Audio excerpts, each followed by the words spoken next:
Three, two, one. What's up, guys? Yomi Offit here, back for another week of NFL action. Basically, Kyle and I are going to run through a lot of stuff we're teaching today. Just go over the topics really quick. How to make dump cuts and from where, and like what timing to cut out of the front of the stack. When should we activate the dump? We're also going to go through how to defend against those things because these are pretty basic vert principles, and odds are we're going to see them a lot this weekend. And finally, we'll go over our end zone set. Again, pretty simple, just a variation of a vertical stack, but our end zone can be really effective if it's done right. A lot of teams use it. Right here, you have a pretty basic vertical stack. We'll start with our reset handler in the kind of typical position, told to be about, 10 to 15 yards away and even with the person that has the disc. This reset handler is sort of a cycling position, but usually gets called on the line. Defenders upholding, say, we'll call this the home side, it's a flick force. There's your away side, and we're, for reference, of course, attacking this way.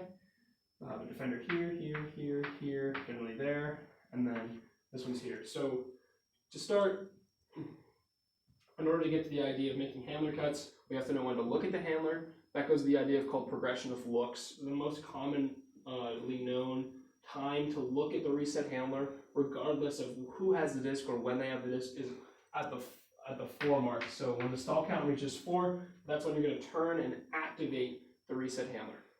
The reset handler then has 2 main options. The first one is to try to make a cut up line into the space in front of the person with the disc. The advantages of this cut are you're going to be able to get the disc in what's called power position, which is anytime you have a thrower catching the disc with their momentum or moving forward. And also, it's a much easier throw. You don't have to break the mark. You can pretty much just throw it out to space in front of you if you're the person with the disc. So back to what we said, right? Stall 4, initiate the handler. Handler goes up line, and they either get the disc or they're clearing out of the space. Now, let's say the handler doesn't want to go up line, or they try to go up line, and we're going to draw sort of an imaginary 45-degree mark here from the person with the disc. If they get to this point and they realize they're not going to get open and they decide to reverse, this is what you call a railroad track cut or a bowling alley cut, where they're going to cut up and they're going to cut straight back towards where they came from. Now, the advantages of cutting like this, instead of cutting behind the disc or cutting straight down, is that the place you're getting the disc it puts you in an advantage to move the disc up the break side. So again, they're going to make their decision about what they're going to do before they cross the plane of the person with the disc. Once this person is through and past this, it's now no longer their space to get open, and they should clear out back to the front of the stack. So in the event that they go here, they decide they're not going to get open, they come backfield. We trust everyone on the team to have throws to be able to break the mark and throw the disc out to space for this person. By this time, generally by stall 4, the mark will realize what you're doing, and now they know you're initiating, the mark is going to shift. So it's going to be a difficult throw. For most righties, it's going to be a backhand. Lefties, it's a flick. This is why we work on break mark. So they'll throw the disc out to space for this handler to run onto. Now this person has the disc and can attack up the break side. So that's like your basic 2-option cut from the reset handler in a vertical stack when the disc is in the middle of the field. Now, without complicating things too much, we'll move on to what it looks like when the reset handler decides to leave the space. So your reset's here, they say, hey, I don't like my matchup, I can't get open, I want to change the point of attack, I'm just going to eject. So they're going to run up line, and they're going to get looked off by this person. Now, this handler, or this person, whoever it is that has the disc, is going to throw basically to the same space they would have if they went around, except instead they're going to throw to the front of the stack.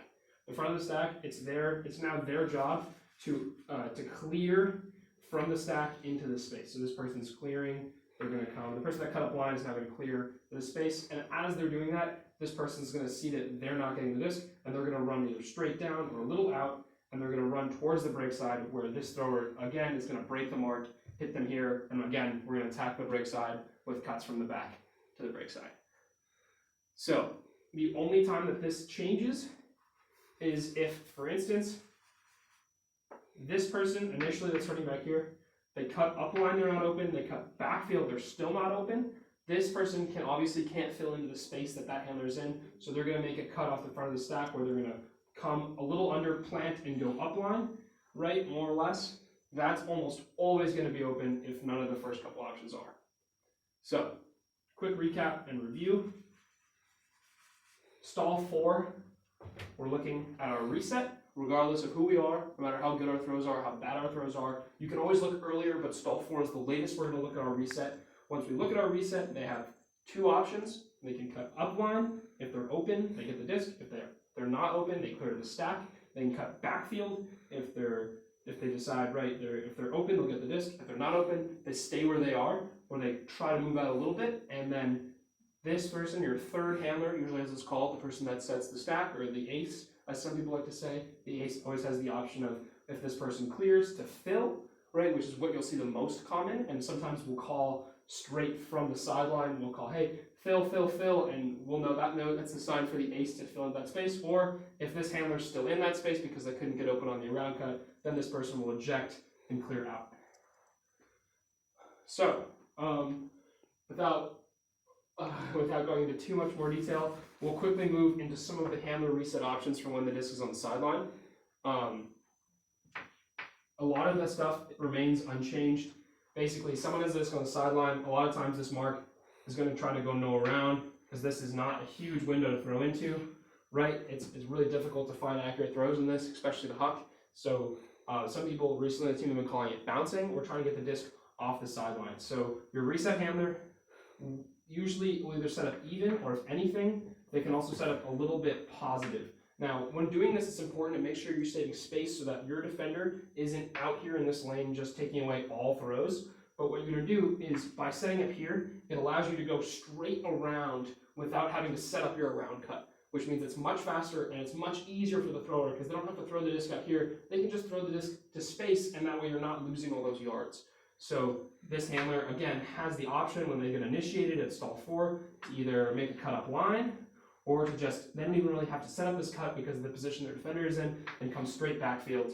And again, the same thing applies if this person isn't open and clears. The stack will probably have shifted over, and again, it's the front of the stack's job is to fill into the space and get open on the reset. And of course, if this person cutting open around, the front of the stack can clear back out of the upline space. That remains unchanged when the disc is on the 4-side trap sideline.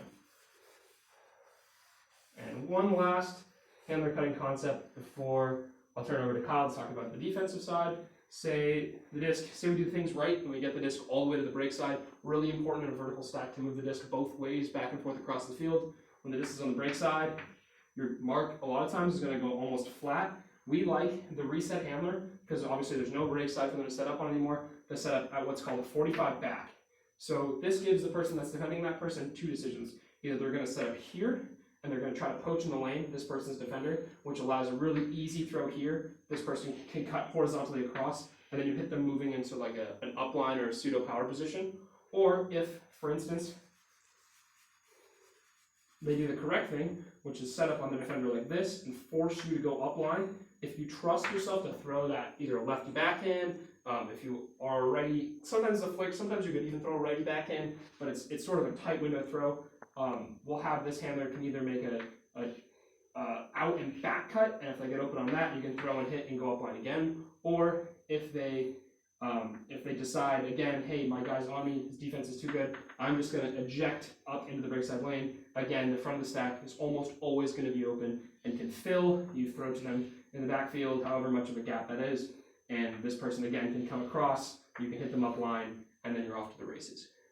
One really important thing that we're going to specify, when you're making handler cuts, you never want to end up directly behind the person that is throwing the disc, so it's a straight back dump. You don't gain anything, right? It puts you in a bad position.